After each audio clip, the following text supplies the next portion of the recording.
اسرائیل کو اب تک یہ لگ رہا تھا کہ ہم دھیرے دھیرے فلسطین کے تمام علاقوں پر قبضہ کرتے چلے جائیں گے، یہ فلسطینی گھر خالی کرتے چلے جائیں گے اور یہ ہمارا مقابلہ نہیں کریں گے، ہمیں جواب نہیں دیں گے، ہم جو چاہیں گے وہی یہ کریں گے۔ اور اب تک فلسطین کے نہتے لوگوں کو، بے گناہوں کو، بچوں کو مار رہے ہیں۔ لیکن نتنیاہو تو کہہ رہے ہیں کہ ہم حماس کو ختم کرنا چاہتے ہیں۔ دیکھیں حماس کون ہے؟ حماس فلسطین ہے۔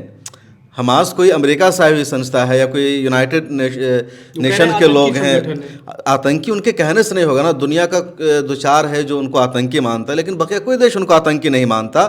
جس کے پاس آرمی ہے، جس کے پاس ٹینک ہے، جس کے پاس جہاز ہے، سب کچھ ہے اس کے پاس، لیکن جو فلسطینی ہے تو وہ نہتے عوام ہیں، ان کے پاس آرمی نہیں ہے، ان کے دیش کو ابھی تک منظوری نہیں ملی ہے اقوام متحدہ سے، تو اس میں چند لوگ جو اپنی آزادی کے لیے ایک سنستھا بنا کر کے جنگ لڑ رہے ہیں، بلکہ اسرائیل کے حملوں کا مقابلہ کر رہے ہیں۔ اسرائیل سے بھی بھارت نے دوستی نبھائی، شروع میں 7 اکتوبر کا حملہ ہوا تو بھارت نے اس کی نندا کی، اس کے بعد پھر بھارت نے فلسطین کا بھی ساتھ دیا، فلسطینی صدر محمود عباس سے فون پر بات چیت کی، ابھی غزہ پٹی کے لیے بھارت نے اپنی مدد بھیجی ہے، اور بھارت کے لیے فلسطین کے ہمیشہ سے تعلقات رہے، جو پرانی پالیسی بھارت کی۔ 7 اکتوبر کا حماس نے حملہ کیا تو بھارت نے اسرائیل کا ساتھ دیا، اس کو ٹیرر اٹیک بھارت نے کہا، اس کی نندا کی، لیکن 2-4 دنوں کے بعد ہی بھارت کی جو فارن منسٹری ہے اس کا باضابطہ آفیشیل اسٹیٹمنٹ سامنے آتا ہے کہ بھارت فلسطین کے ساتھ ہے، بھارت فلسطین کو ایک آزاد ریاست کا درجہ دلانا چاہتا ہے، اس موقف پر قائم ہے۔ تو ایک واضح اسٹینڈ تھا کہ جو آفیشیل اسٹینڈ ہوتا ہے وہ پرائم منسٹر کا نہیں ہوتا بلکہ فارن منسٹری کا ہوتا ہے، تو بھارت فلسطین کے ساتھ ہے نہ کہ اسرائیل کے ساتھ ہے۔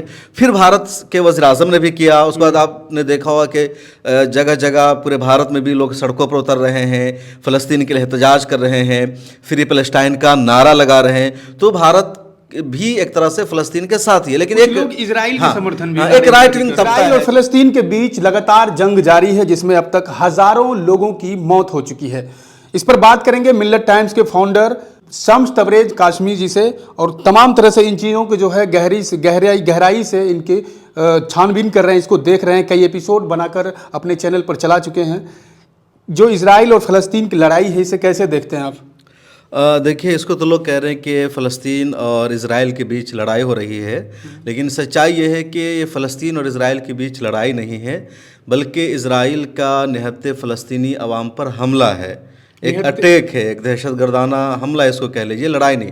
لڑائی تو وہاں ہوتی ہے جہاں دو ملک ہوتا ہے، جو دیش ہوتا ہے، دونوں طاقتور ہوتے ہیں، مطلب دونوں کے پاس ایک آرمی ہوتی ہے، ایک زیادہ طاقتور ہوتا ہے، کچھ کمزور ہوتا ہے، لیکن یہاں ایک طرف ایک دیش ہے اسرائیل، جس کے پاس آرمی ہے، جس کے پاس ٹینک ہے، جس کے پاس جہاز ہے، سب کچھ ہے اس کے پاس، لیکن جو فلسطینی ہے تو وہ نہتے عوام ہیں، ان کے پاس آرمی نہیں ہے، ان کے دیش کو ابھی تک منظوری نہیں ملی ہے اقوام متحدہ سے، تو اس میں چند لوگ جو اپنی آزادی کے لیے ایک سنستھا بنا کر کے جنگ لڑ رہے ہیں، بلکہ اسرائیل کے حملوں کا مقابلہ کر رہے ہیں، دفاع کر رہے ہیں، اپنی زمین کو واپس لینا چاہتے ہیں۔ تو یہ لڑائی تو ہے ہی نہیں، یہ سیدھے سیدھے اسرائیل کا دہشت گردانہ حملہ ہے۔ نتنیاہو اس وقت دنیا کے سب سے بڑے دہشت گرد اور آتنکوادی ہے، اور وہ فلسطین کے نہتے لوگوں کو، بے گناہوں کو، بچوں کو مار رہے ہیں۔ لیکن نتنیاہو تو کہہ رہے ہیں کہ ہم حماس کو ختم کرنا چاہتے ہیں۔ دیکھیں حماس کون ہے؟ حماس فلسطین ہے۔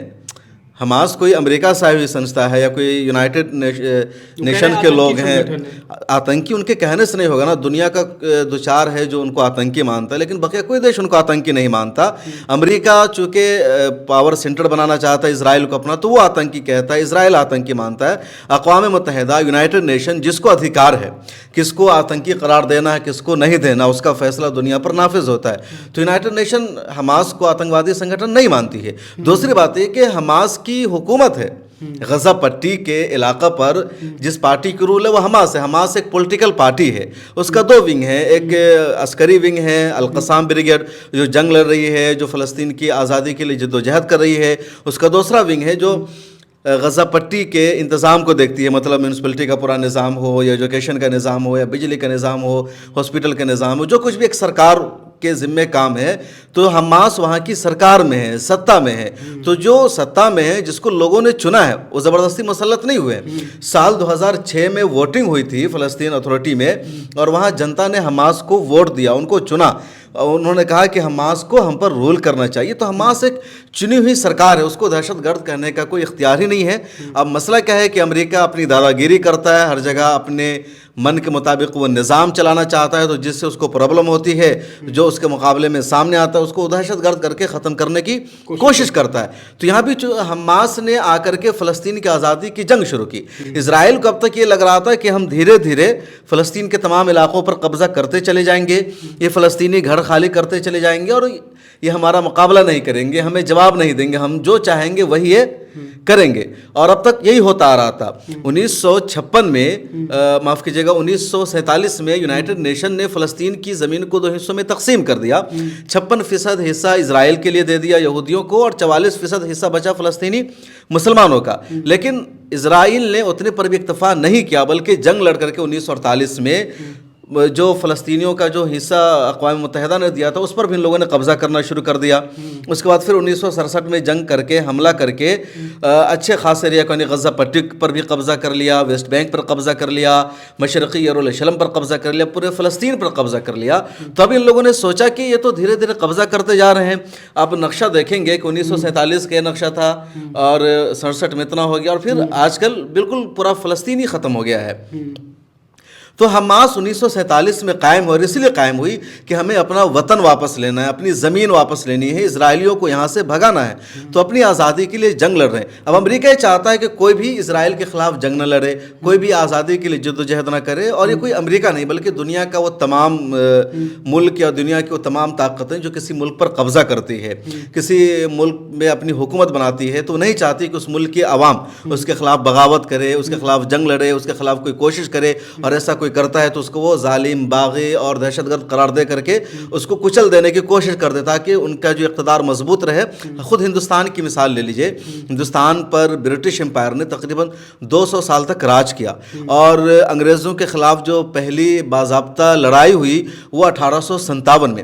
अब 1857 की इस लड़ाई को गदर का नाम दिया जाता है। गदर का नाम आप समझते हैं, एक बगावत, एक धोखा या मतलब इक़्तिदार के ख़िलाफ़ धोखा करना या उनके ख़िलाफ़ बगावत करना।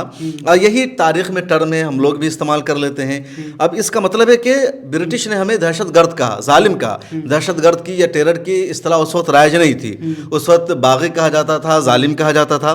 आज उसी का नया वर्जन टेरर आ गया है। तो जब हिंदुस्तानियों ने अंग्रेज़ों के ख़िलाफ़, ब्रिटिश एम्पायर के ख़िलाफ़ 1857 की जंग की और पूरी प्लानिंग के साथ कि ये यहाँ से भाग जाए, इनको शिकस्त हो, लेकिन उनको शिकस्त नहीं हो सकी। जिन लोगों ने जंग आज़ादी में हिस्सा लिया, हालांकि उसमें भी ज़्यादा मुसलमान ही शरीक थे उस जंग में, तो यही लोग पकड़े गए, इनकी शहादत हुई। जगह जगह मुसलमानों का या स्वतंत्रता सेनानी जो थे, हिंदुस्तानी थे, इन सब का कत्ल किया गया। तो अंग्रेज़ों ने इसको बगावत का नाम दिया, गदर का नाम दिया और इनके ख़िलाफ़ उन्होंने एक तरह से फांसी के फंदे पर लटकाना आम कर दिया। तो जो कोई भी आज़ादी की लड़ाई लड़ता है उनका ये अंजाम होता है, जो सामने वाली ताकत होती है वो इनको बागी, दहशतगर्द करार देती है। तो वही हमास के साथ हो रहा है। भारत की भूमिका क्या, कैसे देखते हैं इस चीज़ में, दोनों की जंग, फिलिस्तीन और इजराइल की लड़ाई में भारत की भूमिका को कैसे देखते हैं आप? देखिए, भारत को अब 2 हिस्सों में, बल्कि मैं कहता हूँ 3 हिस्सों में तकसीम कीजिए भारत को। एक भारत की सरकार है, एक भारत की राइट विंग जनता है, एक भारत का जो सेकुलर मिजाज रखने वाला तबका है।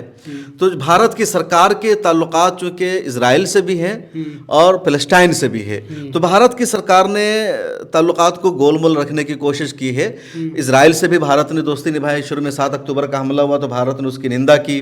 उसके बाद फिर भारत ने फ़लस्तीन का भी साथ दिया, फ़लस्तीनी सदर महमूद अब्बास से फ़ोन पर बातचीत की। अभी गज़ा पट्टी के लिए भारत ने अपनी मदद भेजी है और भारत के लिए फ़लस्तीन के हमेशा से ताल्लुकात रहे, जो पुरानी पॉलिसी भारत की, तो हमेशा भारत ने फ़लस्तीन का साथ दिया है।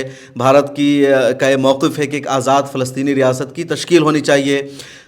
सबसे शुरू में ही भारत ने उसको मंजूर भी किया था और सारे लोग भारत के रहे। 1992 तक तो भारत का इजराइल से सफारती रिश्ता था ही नहीं। इजराइल का सफारत खाना भी भारत में 1992 तक नहीं था, ये सब 1992 के बाद हुआ है। तो भारत का फ़लस्तीन के साथ ज़्यादा गहरा ताल्लुक़, और इसलिए भी चूँकि अरब ममालिक के साथ इन दोनों भारत के ताल्लुकात अच्छे बन रहे, रिश्ते अच्छे बन रहे, बिज़नेस को लेकर के, दूसरे सेक्टर को लेकर के। तो इसलिए भी ज़रूरी है भारत के लिए फ़लस्तीन के साथ रिश्ता अच्छा बेहतर बनाना, और भारत ने उसको कायम रखा। अब देखिए कि जब पहले दिन यानी 7 अक्टूबर का हमास ने हमला किया तो भारत ने इसराइल का साथ दिया, इसको टेरर अटैक भारत ने कहा, इसकी निंदा की।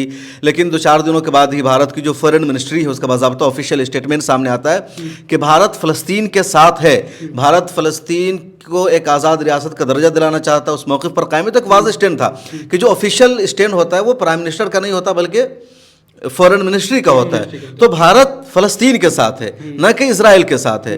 फिर भारत के वज़ीर आज़म ने भी किया। उसके बाद आपने देखा होगा कि जगह जगह पूरे भारत में भी लोग सड़कों पर उतर रहे हैं, फ़लस्तीन के लिए एहतजाज कर रहे हैं, फ्री पैलेस्टाइन का नारा लगा रहे हैं। तो भारत भी एक तरह से फ़लस्तीन के साथ ही है। लेकिन एक लोग इजराइल के समर्थन भी एक राइट विंग तबका है जो कट्टरपंथी है, जो आरएसएस बजरंग दल से जुड़ा हुआ तबका है। तो वो तबका है कि हिंदुस्तान में कहीं भी, और सिर्फ हिंदुस्तान नहीं दुनिया में कहीं भी किसी मुसलमान के साथ ज्यादती होती है, किसी मुसलमान पर जुल्म होता है, कोई मुसलमान प्रॉब्लम में नजर आता है, तो इस पर इनको खुशी मिलती है, इनके दिल को तसल्ली मिलती है, इनकी आँख ठंडी हो जाती है। तो इसलिए खुशियाँ मनाते हैं इजराइल को। अब इजराइल को ये क्यों सपोर्ट कर, मुझे तो ये बात समझ में नहीं आती। जिस दिन 7 अक्टूबर को हुआ था तो ट्विटर पर लगातार ट्रेंड चल रहा था, इंडिया स्टैंड विद इजराइल, सारा राइट विंग तबका चला रहा था। एक स्पेस हुआ ट्विटर पर, मैं भी उसमें बोल रहा था। तो यही जहन में बार बार सवाल था, लोग पूछ भी रहे थे कि आखिर इजराइल का ये लोग क्यों सपोर्ट कर रहे हैं। अगर देखा जाए तो जो यहूदी हैं वो मुसलमानों से ज़्यादा करीब हैं, लेकिन यहाँ के ब्राह्मणों से या हिंदुओं से या किसी सनातन धर्म के मानने वालों से यहूदियों का कोई लेना देना ही नहीं है, कोई रिश्ता ही नहीं है। वो पाप मानते हैं बिल्कुल, वो तो एक अल्लाह पर यकीन रखते हैं ना, वो तो हमारे हैं। थोड़ा सा हमसे डिफरेंस हो गया। हज़रत इब्राहीम अलैहिस्सलाम को भी नबी मानते हैं, हम भी नबी मानते हैं। जितने अंबिया कराम हैं, हज़रत ईसा और हुज़ूर सल्लल्लाहु अलैहि वसल्लम से पहले उन तमाम को नबी मानते हैं, हम भी नबी मानते हैं। हमारा ईमान है कि हज़रत मूसा और जितने उनके नबी हैं, जिनको अपने प्रोफेट कहते हैं, उनको हम नबी नहीं मानेंगे तो हम मुसलमान नहीं रह सकते। ज़रूरी है तो तमाम, अब ज़रूरी का था कि जब आखिरी नबी आए तो उसको उन्हें भी नबी मानना था, लेकिन उन लोगों ने हसद में जलन में नहीं माना, उनके उलमा ने उनको मिसगाइड किया। इस वजह से वो यहाँ से हमसे अलग हो गए। इस्लाम में वो शामिल हैं, लेकिन वो एक अल्लाह को मानते हैं, वो गाय का गोश्त खाते हैं, वो खतना कराते हैं, यानी कोई भी चीज़ इनकी मैच नहीं खाती है। वे नस्ल पर यकीन रखते हैं, वो अपने आप को सबसे बरतर कहते हैं। तो इनसे तो उनका कुछ लेना देना ही नहीं है। मुसलमानों से तो उनका एक ताल्लुक है और हसद की लड़ाई है। वो चाह रहे थे कि जो आखिरी प्रोफेट हो वो हमारी नस्ल में आए, वो आगे हजरत इस्माइल की नस्ल में, यहाँ से उनको एक लड़ाई हो गई। तो ये लड़ाई है मुसलमानों से उनकी वजह, और हालिया मामला तो अलग है। तो इनका तो उनसे कुछ भी मैच नहीं खाता। तो ये जो उनका समर्थन कर रहे हैं बस इसी वजह से कि इनको मुसलमानों से प्रॉब्लम है, मुसलमान तकलीफ में है, मुसलमानों का कत्ल हो रहा है, ये इनको खुशी दे रही है। कुछ दिन पहले यही लोग कह रहे थे कि हाँ, जो कुछ देश में जो हमारे लोग हैं वो आज फ़लस्तीन के साथ हैं। कल को अगर हमारी लड़ाई किसी देश के साथ हो जाए, पाकिस्तान के साथ हो जाए, तो ये लोग हो न हो पाकिस्तान के साथ खड़े हो जाएंगे। उन लोगों को क्या कहेंगे आप? अरे देश उनका कैसे हो गया? अगर हमारे देश की लड़ाई होगी पाकिस्तान के साथ या किसी के साथ तो हमारी लड़ाई है ना। ये हिंदुस्तान हमारा है, हम यहाँ के शहरी हैं, हम कोई भारत से आए हुए नहीं है। तो हिंदुस्तान में रहने वाला हिंदू हो या मुसलमान हो, मुझे उनका तो नहीं पता, लेकिन मुसलमानों की तो गारंटी के साथ हम कह सकते हैं कि मुसलमानों ने हमेशा भारत को बनाया है, भारत की तामीर और तरक्की की है। हिंदुस्तान की अगर आज दुनिया भर में पहचान है, शनाख्त है, तो किसकी वजह से है? मुसलमानों की वजह से है। मुसलमान वाहिद कौम है कि अगर बाहर के भी मुसलमान यहाँ पर राज करने आए तो यहीं के होकर रह गए। वो अंग्रेजों की तरह बाहर से बैठकर भारत को लूट नहीं रहे थे, यहाँ का पैसा वहाँ लेकर के नहीं जा रहे थे। तो उनको ये कहना ही गलत है कि अगर हमारी लड़ाई हो गई किसी के साथ तो उनका साथ देंगे। ये तो उनके लिए कहा जा सकता है जो बाहर से आए हुए हैं, और बाहर से आए हुए वो हैं, उनका डीएनए मैच नहीं कर रहा है। जो मुसलमान है वो यहीं के शहरी हैं, और वो खुद अपनी भारत की आज़ादी के लिए पहले भी लड़ते रहे हैं, हमेशा लड़ेंगे, कभी पीछे हटने वाले नहीं हैं। उनसे पूछिए कि ज़रा वो इतिहास पढ़े, तारीख पढ़े कि जब अंग्रेज़ों से आज़ादी की लड़ाई हो रही थी तो सामने कौन थे, मैदान को किसने संभाला था, सबसे ज़्यादा फांसी किस कौम की हुई। उसमें नाम 90% मुसलमानों का आएगा, 10% उनके लोगों का नाम नहीं आ पाएगा, उनको नाम याद नहीं होगा। उनसे पूछे कि तुम 10 मुजाहिदीन आज़ादी और फ्रीडम फाइटर के नाम गिना दो। अच्छा, कुछ दिन पहले जो है, जब तक देश के प्रधानमंत्री ऑफिशियल उनका जो है फिलिस्तीन के समर्थन में कोई ट्वीट नहीं आया था, तब तक तो ये लोग कह रहे थे कि देश हमारा इजराइल के साथ खड़ा है, तमाम देश के लोगों को इजराइल के साथ खड़े होने चाहिए। लेकिन जब मोदी जी का एक ट्वीट आता है, वे फिलिस्तीन के साथ भी खड़े हो जाते हैं, उसके बावजूद भी ये लोग जो है इजराइल के साथ खड़े हैं। देखिए, बस इनको प्रॉब्लम यही है कि मुसलमान दिक्कत में है, मुसलमानों के बच्चे मर रहे हैं, औरतों पर इजराइल बमबारी कर रहा है, बेगुनाहों को मारा जा रहा है, यही इनको प्रॉब्लम है। क्योंकि इनको इस्लाम से नफरत है। जो आरएसएस है ना, जो हिंदुत्व, इनको एक बात जो लगती है हमेशा कि हिंदू धर्म के फ़रोग में, सनातन धर्म के आगे बढ़ने में जो रुकावट है वो इस्लाम है। अब इंडिया में 30 करोड़ मुसलमान हैं। क्या 30 करोड़ मुसलमान बाहर से आए हुए हैं? नहीं, वो सारे यहीं के रहने वाले हैं। और दुनिया में मुसलमान, इस्लाम धर्म तो 1400 साल पहले आया ना, उससे पहले दूसरी शरीयत थी। इस्लाम की जो बेसिक तालीम है तो शुरू से है, लेकिन नबी बदलते रहे हैं। जो हुजूर सल्लल्लाहु अलैहि वसल्लम लेकर के आए वो इस्लाम 1400 साल पहले। तो इससे पहले कुछ ईसाई थे, कुछ यहूदी थे, कुछ काफिर थे, किसी धर्म पर यकीन नहीं रखते थे या कुछ मूर्ति पूजा करते थे। तो इन सब लोगों ने इस्लाम कबूल किया। तो इस्लाम मज़हब में कशिश है, सच्चाई है, रियलिटी है, मुसावात है, इक्वलिटी है, जस्टिस है, इंसाफ है। तो जो कोई भी कुरान करीम को पढ़ता है, इस्लाम को पढ़ता है, इस्लाम के निज़ाम को समझने की कोशिश करता है, मुसलमानों से मिलता है, उनके अखलाक को देखता है, तो वो मुतासिर होता है इस्लाम से और वो इस्लाम अपनाता है। भारत के 30 करोड़ लोग यहीं के रहने वाले हैं और वो यहाँ के छूत, यहाँ का जो निज़ाम है, ब्राह्मणिकल सिस्टम है, जिसमें इंसानों को बराबरी नहीं है, मसावत नहीं है, इक्वलिटी नहीं है, कोई बड़ा होगा, कोई छोटा होगा, कोई आका होगा, कोई ग़ुलाम होगा, तो इस निज़ाम से तंग आकर उन्होंने इस्लाम को अपनाया है। तो जो कोई भी इस्लाम को पढ़ता है वो मुसलमान होने की कोशिश करता है, इस्लाम को अपनाता है। और आज भी दुनिया भर में इस्लाम फैल रहा है। आप दुनिया के किसी भी कोने में जाइए, पहाड़ पर जाइए, समुंदर में जाइए, जंगल में जाइए, हर जगह आपको मुसलमान मिलेगा। यूरोप के किसी मुल्क में चले जाइए, अफ्रीका में चले जाइए, हर जगह इस्लाम और मुसलमानों के मानने वाले हैं।